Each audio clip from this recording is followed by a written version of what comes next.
Sevgili dostlarım, hepinize merhaba. Ben Başkan 35. Öncelikle hepiniz kanalıma hoş geldiniz. Evet sevgili dostlarım, uyuyan dev altını uyandırdılar. Şimdi bu başlığımızla ilgili ne demek istediğimizi bu video içerisinde sizlerle paylaşacağım. Özellikle altının onsu takip eden arkadaşlar için kritik seviyelerimiz mevcut. Bu kritik seviyeleri sizlerle birlikte biz de grafik üzerinde yorumlamaya çalışacağız. Bu video içerisinde gram altın, gram gümüş, ons gümüş ve ons altın değerlendirmesi yapacağız. Bizler için ons altında, ons gümüşte hangi seviyeler önemli ve dünya genelinde altına bakışın ne şekilde şekillendiğini, dünya ekonomileri üzerinde altın ve gümüşün ne gibi etkiler uyandırdığını bulmaya ve konuşmaya sizlerle birlikte çalışacağız. Evet sevgili dostlarım, videomuza geçmeden önce kanalımıza bir beğeni atıp kanalımızı başka mecralarda paylaşırsanız bizi çok mutlu edersiniz. Ayrıca kanalımı dışarıdan seyreden tüm arkadaşların hepsini de kanalımıza üye olmaya davet ediyoruz. Evet, videomuza geçelim hemen arkadaşlar. Evet, altının onsuyla başlayalım. Altının onsu. Evet, uyuyan dev altın ve gümüşü uyandırdılar arkadaşlar. Rusya parasını devalüe etme kararı aldı ve bunun karşılığında da Rusya büyük miktarda altın ve dolar alımına başladı arkadaşlar. Rusya Merkez Bankası 6 Aralık tarihine kadar piyasadan altın ve dolar alıp kendi parasını bir miktarda olsa aşağıya indirme içerisine gidecek arkadaşlar. Gördüğümüz gibi tüm dünya merkez bankaları arkadaşlar parasını değersizleştirme peşinde. Paraların değersizleştirmeye başladığı bu dönemlerde ise güvenli liman olarak altın tarafını takipte kalmakta fayda var. Bizler de sizlerle birlikte altın tarafını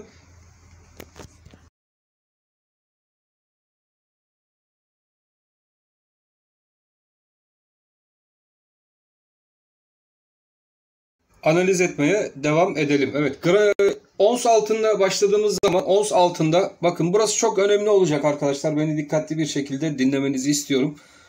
Ons altında bizler için bu hafta şuradan geçen bakın 1828 dolar seviyesi çok önemli bir yer. O yüzden ons altında olan arkadaşlar özellikle 1828 dolar seviyesine çok dikkat etsinler. Haftanın açılmasıyla birlikte hareketlerin başlaması ve ons altının 1828 dolara doğru hareket etmesini ben bekliyorum. Olur da altın 1828 dolar seviyesini yukarı yönlü açtığı zaman buradaki düşen trend çizgimiz günlükte kırılmış olacak. Ve yukarıda 1866 dolar hedefine doğru yukarı yönlü hareketlerine devam edecek arkadaşlar. Şimdi 1828 dolar ons altında önemli dedik. Ons altında hareketler 1828 dolar seviyesinde bir miktar zorlanma gösterse de benim tahminimce gene 1800 önemli kritik bir destek olacak ve ons altın buradaki 1828 doları yukarı yönlü kırıp 1866 dolar seviyesine doğru yukarı hareketlerine devam edecektir diye düşünmekteyim. Dünya genelinde gene altın tarafına baktığımız zaman arkadaşlar altında özellikle bazı kriterleri doğrultusunda gene bankaların biliyorsunuz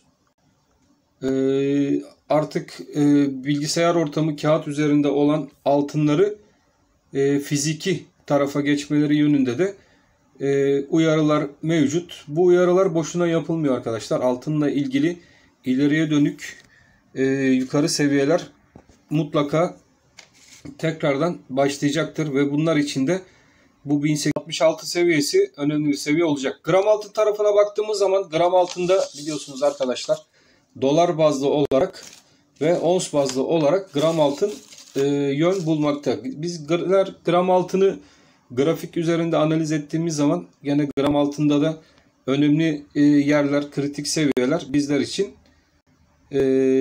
göze çarpmakta. Özellikle şurada takip ettiğimiz şuradaki takip ettiğimiz trend bölgesi ve bu trend bölgesi üzerinde gram altında yukarı yönlü hareketler beklentimiz dahilinde gerçekleşmekte. Özellikle buradaki çanağın kulp kısmındaki hedef bölgesi bizler için 588, şuradan 588 TL civarından geçen bölge.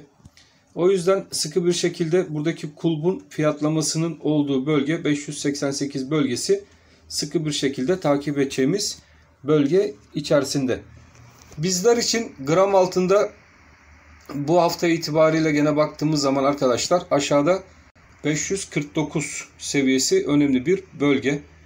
549 bölgesinin önemi kuvvetli bir destek olması ve bu destek üzerinde kalındıkça yukarıda 588 bölgesinden geçen hedef alanındaki bant aralığı gram altında çalışması muhtemel bir bant aralığı olarak düşündüğümüz bölge.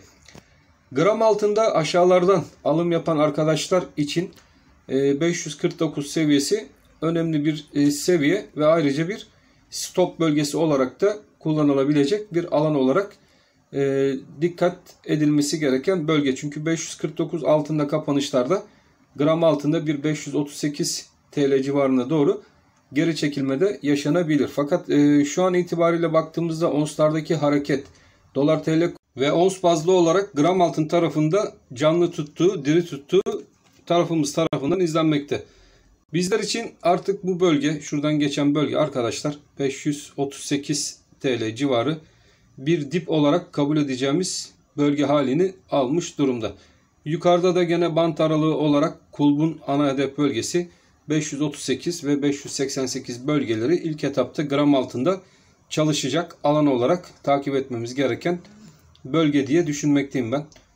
Geri çekilmelerde özellikle 568 direnci bu hafta bizler için sıkı takip edilmesi gereken bir direnç. Yukarı yönlü hareketin tekrardan 568 ve 588 bant aralığına yerleşebilmesi için 568 bant aralığı üstünde kapanışlar görmemiz şart. Geri çekilmelerde gene 561 kuvvetli bir destek olarak göze çarpan bölge ve onun altında gene ikinci kuvvetli destek bölgesi de 549 seviyesinden geçen ana destek bölgesi. Onslarda yukarı yönlü hareket beklentimiz dolar TL kurunda bir miktar geri çekilme ve Merkez Bankası ile birlikte dolarda da yukarı yönlü hareketlerin devam etmesi ihtimalinin yüksek olmasından kaynaklı olarak gram altında da bir 588 TL'ye doğru hareket görme ihtimalimiz de oldukça fazla arkadaşlar. Evet, gümüş tarafına geçelim hemen. Gümüş tarafında da hareketler yukarı yönlü hızlanmaya başladı. Bizler için gümüşte takip ettiğimiz bölge ve oluşum hala devam etmekte. Buradaki ters omuz baş oluşumu, yani toba oluşumu gümüşün ons tarafında devam etmekte. Gümüşün ons tarafında bizlerin sıkı bir şekilde takip etmesi gereken bölge 24.07 bölgesi. Şuradaki 24.07 bölgesi üzerinde kapanış bu hafta geldi. Bu da gümüşün ons tarafının güçlü olduğunun sinyalini bize veriyor arkadaşlar. Şimdi bizler için gümüşte en kritik bölge, bakın şuradaki tobonun üst tarafından geçen 24.85 bölgesi olacak arkadaşlar. Gümüşün onsunu takip eden arkadaşlar 24.07-24.85 aralığını sıkı bir şekilde takipte kalsınlar. 24.85 üstünde gümüşün ons tarafında yukarı yönlü kapanışlar gördüğümüz takdirde arkadaşlar bizler gümüşte 25-45, 26 hatta 28 dolarlar civarına doğru giden zaman içerisinde bir gümüş ons izleme olasılığına tekrardan başlayacağız. O yüzden gümüşte 24.80 seviyesi çok önemli bir seviye. Buranın kırılması durumunda yukarıya yönlü, şurada gördüğünüz 28 dolar seviyesine doğru gümüşte yukarı yönlü ataklar başlamış olacak diyebiliriz. O yüzden 24.85'i gümüşün onsunu takip eden arkadaşlar sıkı bir şekilde takipte kalacaklar. Gümüş gram takip eden arkadaşlar, gümüş gramda bizler için takip etmemiz gereken en önemli bölge gene ne dedik? 7.53 bölgesi. 7.53 bölgesi gümüşün gramında önemli olacak kuvvetli bir direnç ve bu direnç üzerinde gümüşün gramında da kapanış geldi. Haftalık kapanış geldi. Bu da gümüş gram için olumlu bir kapanış.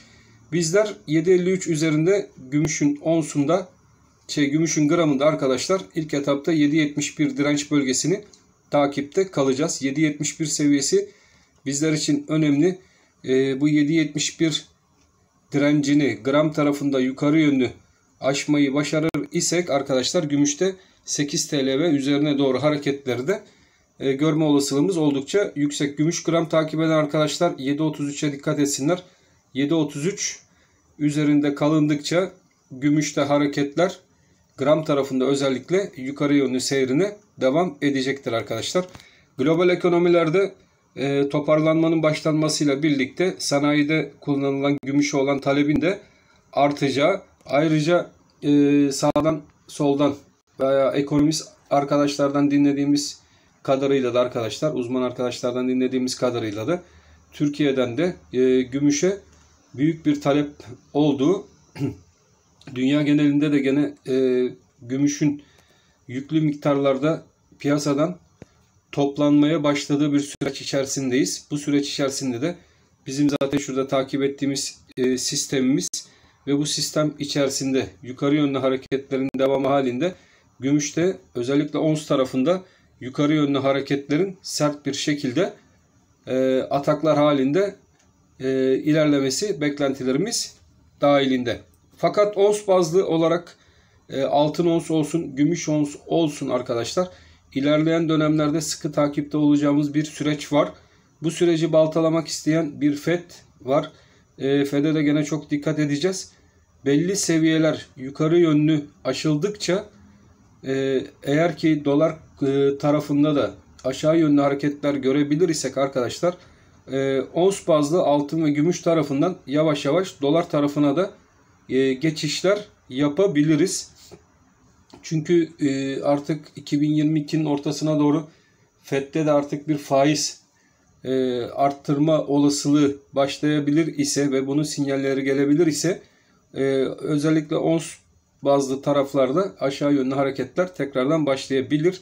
Bizler şu anki süreci, yukarı yönlü süreci ons bazlı özellikle altın ve gümüşte yukarı yönlü hızlı bir şekilde tamamlayabilir isek ons tarafından dolar tarafına da yatırım tavsiyesi olmama koşuluyla geçişler yapabiliriz. Bunu da burada zaten takipte kalacağız. Evet sevgili dostlarım, altını ve gümüşü, gramı, onsu videomuz içerisinde anlattık. Ben hepinizi çok seviyorum. Hepiniz Allah'a emanet olun. Hoşça kalın arkadaşlar.